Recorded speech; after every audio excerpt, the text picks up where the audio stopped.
2025 വർഷം മുമ്പ് മനുഷ്യ രക്ഷിക്കാൻ വേണ്ടി സ്വർഗം മഹിമ വിട്ട് ഭൂമി വന്ന് മനുഷ്യരാജനിച്ച് മനുഷ്യന്റെ പാപം രോഗം ശാപം വഹിച്ചുകൊണ്ട് ലോകരക്ഷകരിച്ച് നമുക്ക് വേണ്ടി കാൽവരിയാഗമായി ചെന്നിത്തല കേന്ദ്രമായി പ്രവർത്തിക്കുന്ന വി ആർ വൺ ജീസസ് ക്രൈസ്റ്റിന്റെ ആഭിമുഖ്യത്തിൽ ചെന്നിത്തല ബദൽ സഭയിൽ ഇവിടെയുള്ള ചർച്ചബോർഡിന്റെ സുഷനായിരിക്കുന്ന പാസ്റ്റർ കൊച്ചുമോൻ പാസ്റ്റർ നമ്മളെ ഞങ്ങൾ സ്നേഹിക്കുന്ന കുടുംബമായി സഭയായി ഈ ദേശത്ത് ആത്മഭാരത്തോടെ മദ്യത്തിനും മയക്കുമേടിയും അടിമിക്കിടക്കുന്നവർക്കും രോഗിക്ക് സൗഖ്യം കൊടുക്കുവാനും പ്രാർത്ഥിക്കുന്ന ഒരു കൂട്ടം ദേവദാസന്മാരും ഈ നട്ടുച്ച നേരത്തെ വെയിലുറച്ചപ്പോൾ ഞങ്ങളെ ശ്രദ്ധിക്കുന്ന എല്ലാവരും പറയാനുള്ളത് സമയമില്ലാണ്ട് ജോലിയില്ലാഞ്ഞിട്ടോ ഒന്നുമല്ല.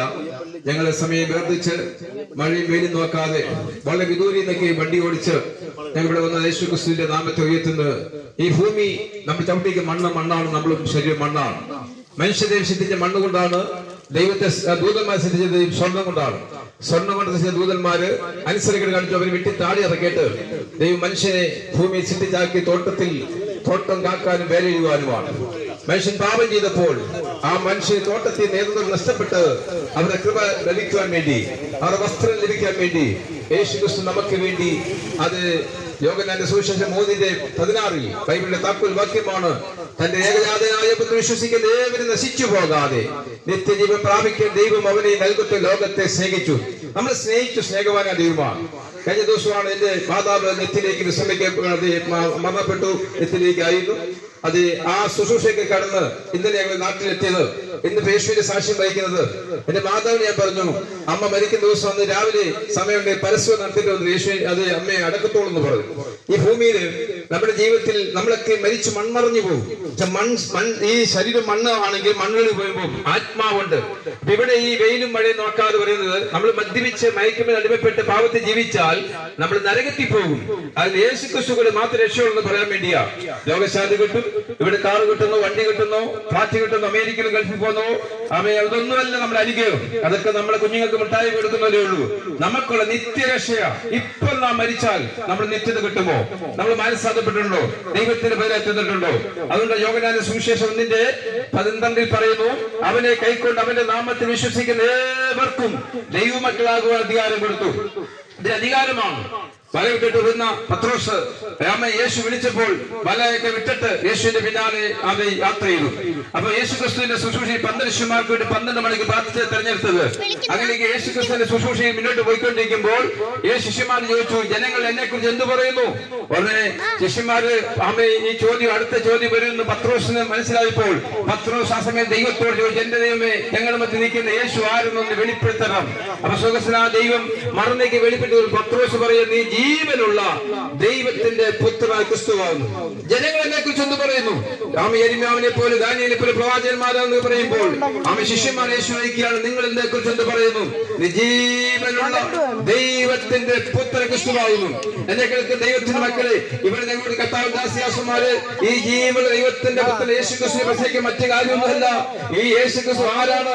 പത്രോസ് മലവിട്ടുന്നപ്പോ പത്രോസ് വിളിച്ചപ്പോൾ പത്രോസ് മനസ്സിലായി കരം കൊടുക്കാൻ നിവൃത്തിയില്ലാത്ത സമയത്ത് അതേ പത്രോസെ കൈസർ കരം കൊടുക്കണ്ടേ, കരം കൊടുക്കാൻ പൈസയില്ലാതെ വിഷമിക്കുമ്പോൾ നീ ഇപ്പൊ പോയി ചൂണ്ടയിടുമ്പോൾ ഒരു മീനിനെ വായിക്കൽ ചെറുപ്പട ഉണ്ടെന്ന് പറഞ്ഞ് അങ്ങനെ പത്രോസിന് വേണ്ടി കരുതല്. എന്നെ കേൾക്കുന്ന മനസ്സിന്റെ മാതാവേ, പിതാവേ, സഹോദരി, കുഞ്ഞെ, എനിക്ക് നിനക്ക് വേണ്ടി ദൈവമുണ്ട്. ഈ ദൈവം ആരാണ്? ഈ ദൈവം ആരെന്ന് രുചിച്ചറിഞ്ഞു ദാവീദ്. ഈ ദൈവം ആരെന്ന് പത്രോസ് തിരിച്ചറിഞ്ഞു. പത്രോസിന്റെ പടകിൽ രാത്രി അധ്വാനിച്ചൊന്നും കിട്ടാതിരിക്കുമ്പോൾ യേശുവായിട്ട് ബന്ധമൊന്നുമില്ല. ഏതൊരു വ്യക്തി ഓപ്പറേഷൻ മീറ്റിംഗ് നടത്തുന്നു കടൽ തീരത്ത്. രാവിലെ ലൂക്കോസ് സഞ്ചി വായിക്കുന്നു. അത് വളരെ നിരാശയോടെ അദ്ദേഹത്തിന്റെ മുഖത്ത് നിരാശയുണ്ട്. എന്താ കാരണം? ഭാര്യ എഴുതി കൊടുത്തു, അച്ഛാ മീൻ വിറ്റിട്ട് വരുമ്പോൾ അവയെ കാപ്പിപ്പൊടി വേണം, സോപ്പ് പൊടി വേണം, പഞ്ചസാര വേണം എന്ന് വേണ്ട വീട്ടിലെ സാധനത്തെല്ലാം ലിസ്റ്റ് പോക്കറ്റുണ്ട്. രാത്രി മുഴുവൻ നല്ല മുഖോലാണ് ശരിക്കും അധ്വാനിച്ചു. ഒരു മീൻ പോലും കിട്ടിയില്ല. പിള്ളേർ നോക്കിയിരിക്കുക. രാവിലെ അച്ഛാ പപ്പ വന്നിട്ട് വേണം അത് ബിസ്ക്കറ്റും ചായയൊക്കെ നമുക്ക് കഴിക്കുവാൻ. പക്ഷെ എന്റെ പുള്ളിയുടെ ഉള്ളിൽ നിരാശയുണ്ട്.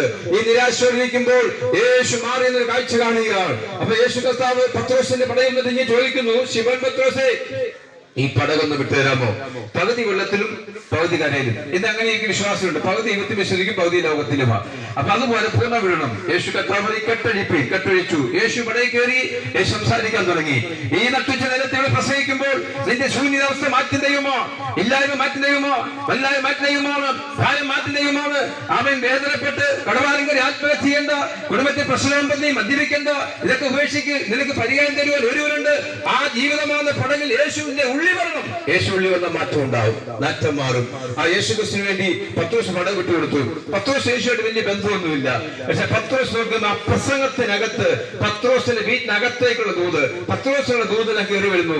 ദൂതെല്ലാം കേട്ടെങ്കിലും അമ്മയെ ഉള്ളിന്റെ ഉള്ളിൽ നിരാശയുണ്ടല്ലോ.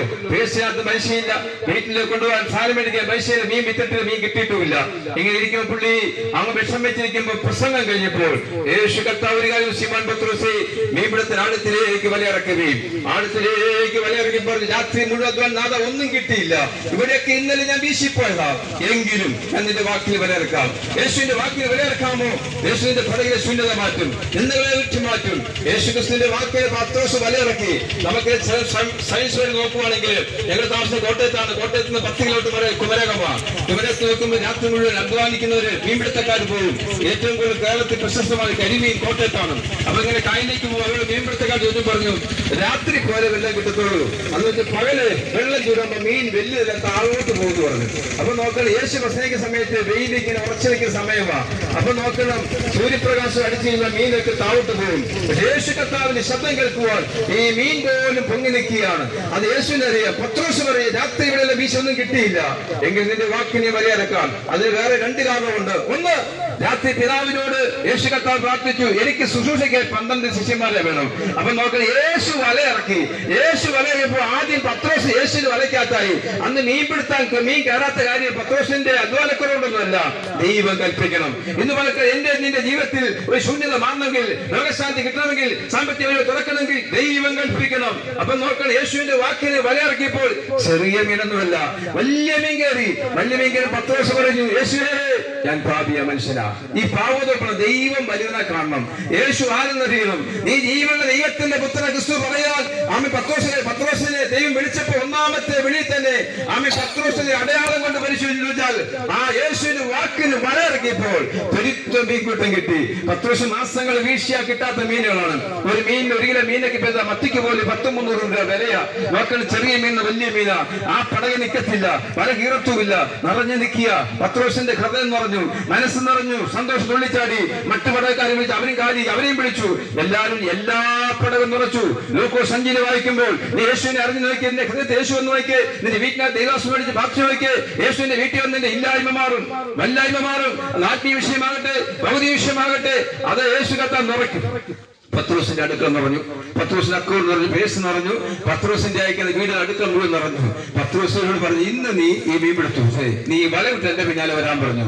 അങ്ങനെ വല വിട്ടിട്ട് വന്നപ്പോൾ യേശു ക്രിസ്തു ആരാന്ന് പത്രോസ് വെളിപ്പെട്ടു. ജീവനുള്ള ദൈവത്തിന്റെ പുത്ര ക്രിസ്തുവാ. ഞങ്ങൾ ഈ നട്ടുച്ച നേരത്ത് ഈ വേഗം നോക്കാതെ യേശുവിന്റെ നാമത്തിൽ എന്നെ കേൾക്കുന്ന മനസ്സിന്റെ മാതാവേ, പിതാവേ, സഹോദര, സഹോദരി, കുഞ്ഞെ, യേശുവിനെ ഹൃദയം വിട്ടുകൊടുക്കാമോ? യേശുവിന്റെ ഉള്ളിൽ വരും. നീ ഇപ്പോൾ എനിക്ക് വേദന മാറും, കടഭാരം മാറും, പാപഭാരമാണോ അതും മാറും. യേശുവേ, അറ്റത്ത് തന്നെ കഴുകണമേ. ഞാൻ യേശുവിനെ ഹൃദയം സമർപ്പിക്കുന്നു. പത്രോസ് പടം വിട്ടുകൊടുത്ത പോലെ, പത്രോസ് ഹൃദയം വിട്ടുകൊടുത്ത പോലെ യേശു എന്ത് പറഞ്ഞോ? ഞങ്ങൾ കവൽ തുടങ്ങി പ്രസംഗിക്കുന്നത്. ഇന്നലെ ഞാൻ ആന്ധ്രയിൽ വന്ന് എനിക്ക് നല്ല ക്ഷീണമുണ്ട്. രാത്രിയിലേക്ക് എന്ത് ചെയ്തു? ഞാൻ പറഞ്ഞ ഒരു കാര്യം സത്യമാണ്, യേശു വരെ സമയമായി. ഇവിടെ ദേശത്തെ സുവിശേഷം അറിയിക്കുന്ന ദേവദാസന്മാര് ആമേ, ഞങ്ങൾ പറയാനുള്ളത്, നമ്മളൊക്കെ ഭൂമിയിൽ മണ്ണോട് ചേരും. പക്ഷെ നമുക്ക് വേണ്ടി ഒരു ഭവനമുണ്ട്, സ്വർഗീയ ഭവനം. ആ ഭവനത്തിൽ ആഹ്വാനം ചെയ്യുന്നു. അതേക മാർഗം, പൈസ കൊടുക്കണ്ട, ശരീരത്തെ പീഡിപ്പിക്കണ്ട, നേർച്ചകൾ കാഴ്ച ചെയ്യണ്ട, മനസ്സാന്തപ്പെടുക, പാപത്തെ ഏറ്റുപറയുക. യേശു ക്രിസ്തുവിന്റെ സുവിശേഷം ഇങ്ങനെ പറഞ്ഞു, നിങ്ങൾ ഭൂലോകത്തിലേക്ക് പോയി സകല സൃഷ്ടിയോടും സുവിശേഷം പറയണം. ഞങ്ങൾക്കത് പറയാം, മതപ്രസംഗം രാഷ്ട്രീയ പ്രസംഗമല്ല. യേശു വരെ സമയമായി. വിശ്വസിക്കുകയും രക്ഷിക്കപ്പെടും, വിശ്വസിക്കാത്തവൻ ശിക്ഷാർഹപ്പെടും. വിശ്വസിക്കുന്ന ഇടയാളം നടക്കും. ആരും നരകത്തിപ്പോകും. ഭീരുക്കൾ, അവിശ്വാസികൾ, അറക്കപ്പെട്ടവർ, ക്ഷുദ്രക്കാർ, ബിംബാരാധികൾ, മദ്യപന്മാർ, പിടിച്ചുപറിക്കാർ, മോഷ്ടാക്കൾ, മയക്കുമരുന്ന് ഉപയോഗിക്കുന്ന ഒരു പാപത്തിൽ ജീവിക്കുന്ന ഏവരും തീർപ്പകി പോകും. യേശു വരെ സമയമായി. എന്റെ വാക്ക് ചുരുക്കുന്നു. അപ്പോസ്തലർ 13:10 ഇങ്ങനെ പറയുന്നു, ആകയാൽ നിങ്ങൾ പാപങ്ങൾ മാനിക്കട്ടെ, മനസ്സാന്തരം തിരിഞ്ഞുകൊള്ളുകയും എല്ലാവരും സമൂഹത്തിന് ആശ്വാസം പ്രയാസകാലം വരും. പത്രോസ് വിട്ട് പത്രോസ് യേശുവിനെ വിട്ടുകൊടുത്ത പോലെ നിനക്കത് വിട്ടുകൊടുക്കാം. യേശുവിന്റെ സമയമായി. ഇപ്പൊ കർത്താവിൻ ദാസന്മാര് നമുക്ക് വേണ്ടി പ്രാർത്ഥിക്കും. അതിനെല്ലാം ശാന്തി ഉണ്ടാകട്ടെ. ദൈവം അനുഗ്രഹിക്കട്ടെ. God bless you.